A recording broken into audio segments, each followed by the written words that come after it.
clinched the conference championship, so how does that feel? It's good. You know, we were so close last year. Lost, got upset by Ohio Valley. Kind of had to sort of regroup and hold on to that 2 seed before going to the conference tournament. So to be able to clean things out and finish the way we needed to, it's good. Feels real good. A good win over a good D&E team too. For sure. And, you know, and D&E's been really good. Started out, you know, season 8-0, and they've always given us fits. Every game we played them the last couple of years has always been tough. And it was the same way. We went up, you know, 2-0 early, and looked like maybe we were going to be able to pull away. And sure enough, you know, we gave up one right before halftime. Their goalkeeper made a couple of really big saves in the second half, and we just couldn't get that third goal. And it was, you know, I was pretty nervous. I was pacing and talking to myself for the last 5-10 minutes. Okay. After last year, like you said, came close in the regular season championship, did win the conference championship. So having won the conference tournament championship, was this the next step, winning the regular season? Yeah, it's interesting. You know, the conference deems the conference champion the regular season champion, but everybody kind of thinks, you know, conference tournament. For me, you know, being a soccer fan, 10 games and being able to be the champion after 10 games is obviously much more important than 2 games. But with that automatic bid to the NCAA tournament and that whole the hoopla that goes around that, everybody naturally assumes it. So yes, this is the next step. You know, we had talked about it at the beginning of the year. We wanted to do the double. We wanted to get the regular season title and go on and get the conference championship in the tournament.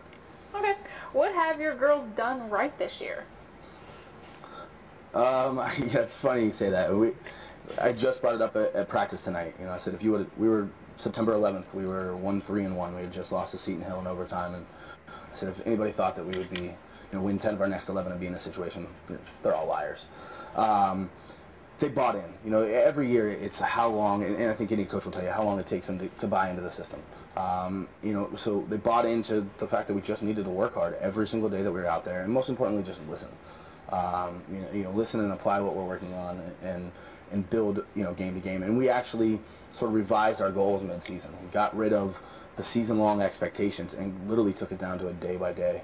And so every training session we come into with set goals. We apply those to the game. We either, if we work on them and get them, we move forward. If not, we stay with them until, you know, we achieve those goals. And it's been very, very simple, yet been so beneficial at the same time. Having a lot of your team back was on that September date when you were 1-3. Was that surprising to you? No, it was almost a concern that when you get them back, they get complacent.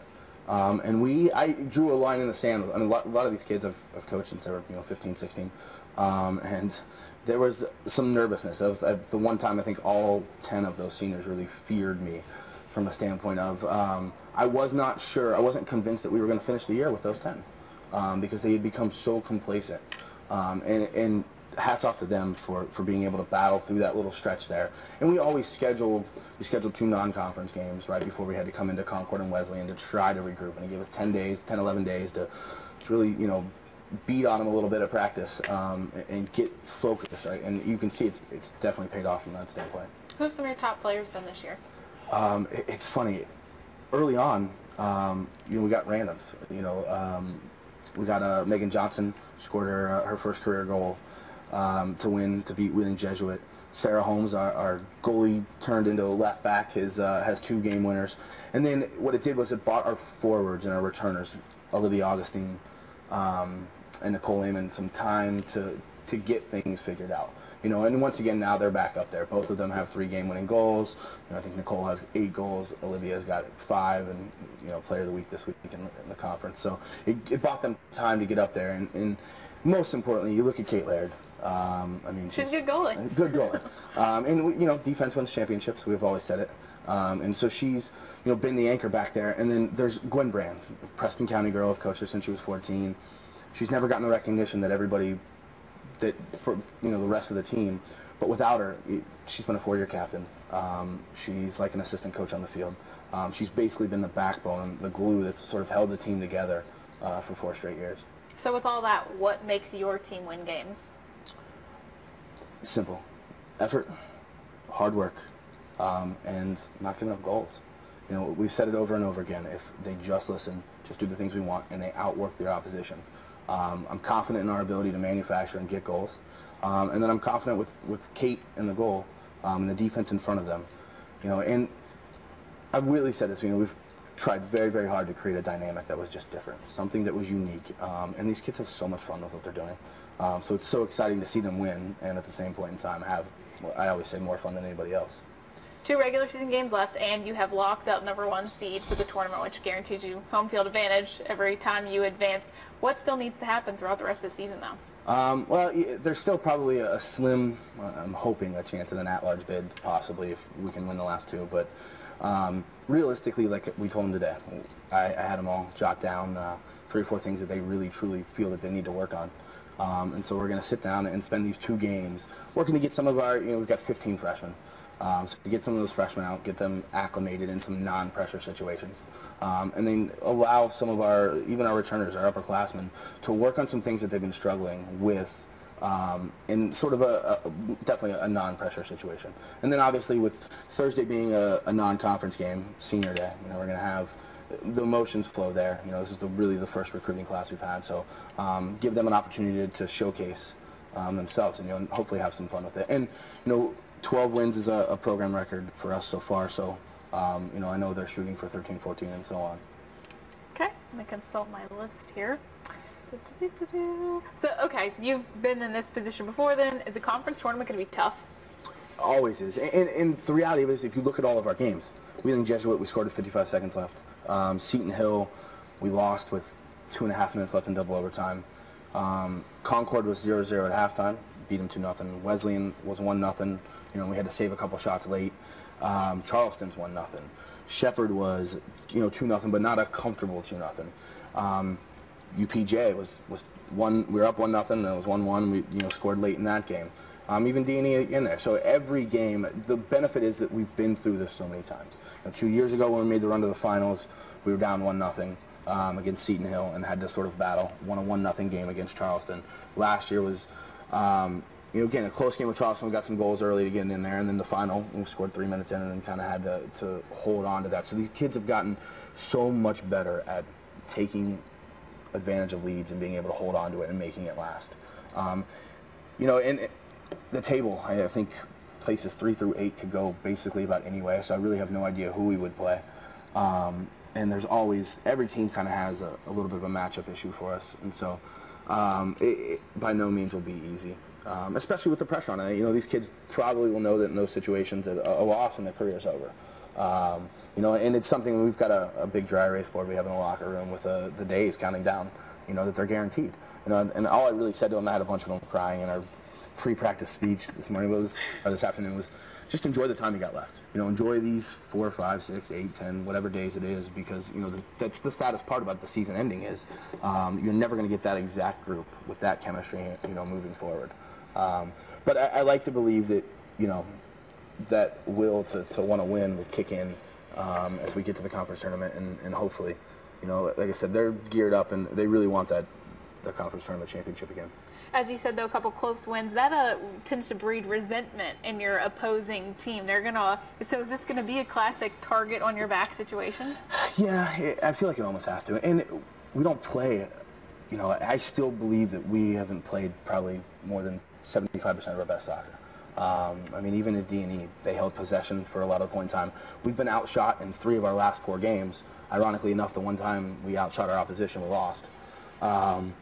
So it is, I think a lot of people sort of scratch their head and they get done playing with us and they're like, they kind of feel like they should have won. And like I've always told the girls, and they've got friends on other teams that tell them things over and over again.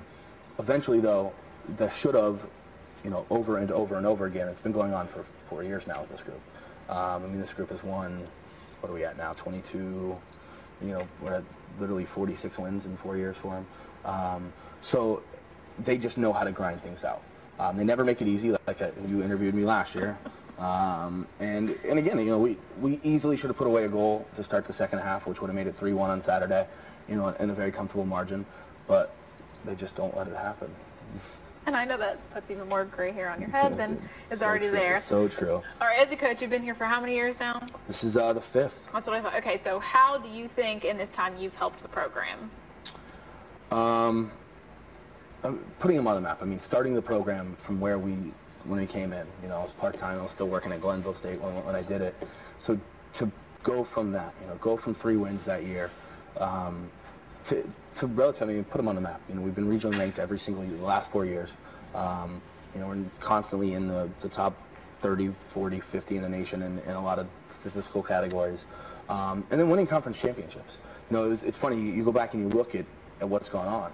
And I haven't been able to find, I didn't dig too deep, but I haven't been able to find a time where we've had a program win, on the women's side, win a conference, the regular season title, and a conference tournament in the same year. And I think we're the first women's program to win a conference championships of either one last year since, 2004, 2005.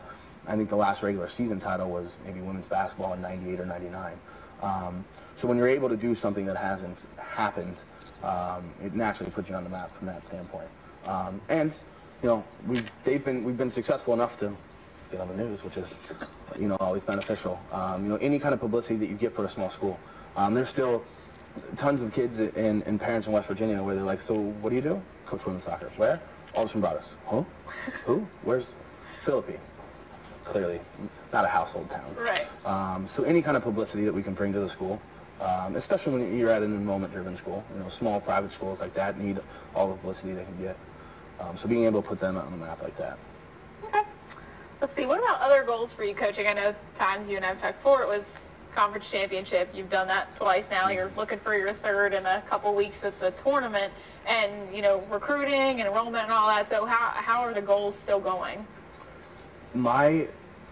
What initially started out was to be considered legitimate. I think we were sort of started as an afterthought. And I remember when we won our first game, I got an email from one of the employees that said, congratulations, we weren't expecting wins.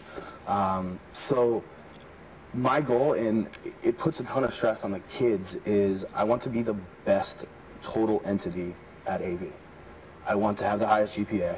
I want to be the most well-received. I want to make sure that we're the best behaved, and I want to be the most successful. And so I drill them constantly about making sure that they're going to class, making sure that, again, we're going through, knock on wood, another year where we haven't gotten in trouble in the dorms and we're behaving ourselves the way it is. I want to be, sort of the ultimate, the total class act. When you think of AB athletics, I want them to think about AB women's soccer. As far as goals go, obviously winning both championships in the same year is something that we haven't done before, so that's the first step. I want to get back to the NCAA tournament. It's fun. And then I think it's been 14 or 15 years since a WBIAC team has won a first-round game in the NCAA tournament. And so I was like, I said this today, a lot of coaches have won conference championships, but I want to be that person. And it is special to me.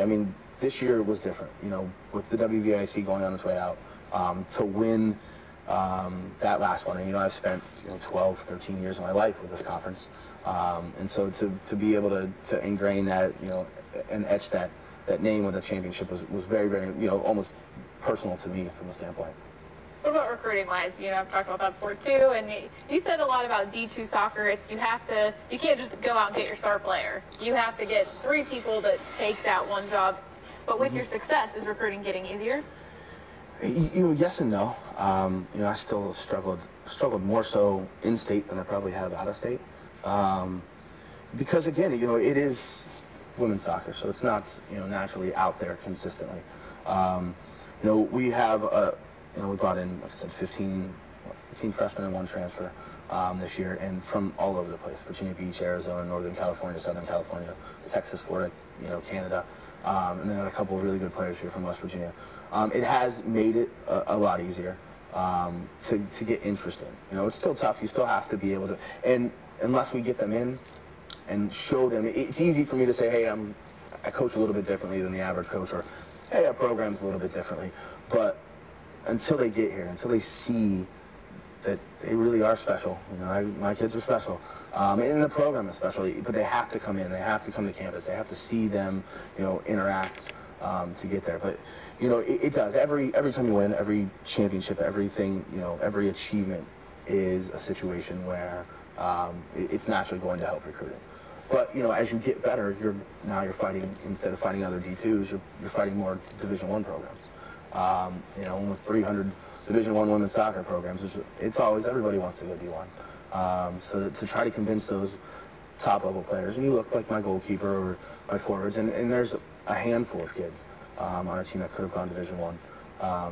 But, like I told, Kate Laird, our goalkeeper, and Megan Johnson, and Casey Shoemaker as well, you got 3 first-team or three-time first-team all-conference players, three-time all-region players. You know, there's a reality. They're probably going to have a little bronze plaque on the wall and be in a Hall of Fame at someday. Whereas if they had gone Division I, I'm not sure that they would have been able to do that.